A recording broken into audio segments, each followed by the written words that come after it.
मतलब कोई भी फंजाई हो, दोनों मोड ऑफ रिप्रोडक्शन यूज करेगी। दूसरा, जब फेवरेबल कंडीशन होगी तब वो असेक्सुअल मोड ऑफ रिप्रोडक्शन का यूज करेगी, और जब नॉन फेवरेबल कंडीशन होगी या फिर अनफेवरेबल कंडीशन होगी तब वो असेक्सुअल मोड ऑफ रिप्रोडक्शन का यूज करेगी। ठीक है, और दोनों के ही अंदर स्पोर्स डेवलप होंगे। अब असेक्सुअल मोड ऑफ रिप्रोडक्शन के कुछ स्पोर्स के नाम दे रखे हैं, जैसे कोनिडिया हो गया, स्पोरेंजियोस्पोर हो गया, या फिर जूस्पोर हो गया। तो ये नाम है उन स्पोर्स के जो डेवलप हो रहे हैं असेक्सुअल मोड ऑफ रिप्रोडक्शन से। ठीक है, तो इसमें से केवल जूस्पोर जो होता है यही केवल मोटाइल रहेगा, बाकी सारे के सारे आपके कैसे रहेंगे, नॉन मोटाइल रहेंगे। और सेक्सुअल मोड ऑफ रिप्रोडक्शन से जो स्पोर्स हैं उनके नाम है ओस्पोर्स, एक्ोस्पोर्स और बेसिडियोस्पोर्स।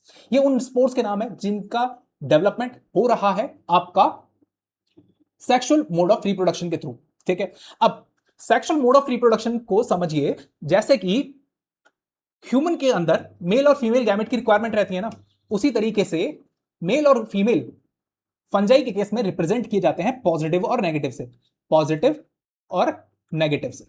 ठीक है, ये बात ध्यान रखिएगा। अब ये जो पॉजिटिव और नेगेटिव है ये रिप्रेजेंट क्या कर रहे हैं, ये रिप्रेजेंट कर रहे हैं कि ये दोनों के दोनों जो फंजाई हैं, यहां पर मेल और फीमेल से नहीं, यहां पर पॉजिटिव और नेगेटिव से, और ये दोनों के दोनों आपस में कंपैटिबल है आपका असेक्सुअल मोड ऑफ रिप्रोडक्शन के लिए। ये कंपैटिबल किन बेसिस पे है, क्योंकि ये दोनों के दोनों जेनेटिकली डिफरेंट है बच्चों, जेनेटिकली डिफरेंट है तभी ये कंपैटिबल है। ठीक है, इस बात का ध्यान रखिएगा। अब ये दोनों गैमेट प्रोड्यूस करेंगे, यहां पर ये जो गैमेट प्रोड्यूस करेगा उसका नाम होगा हाइफा।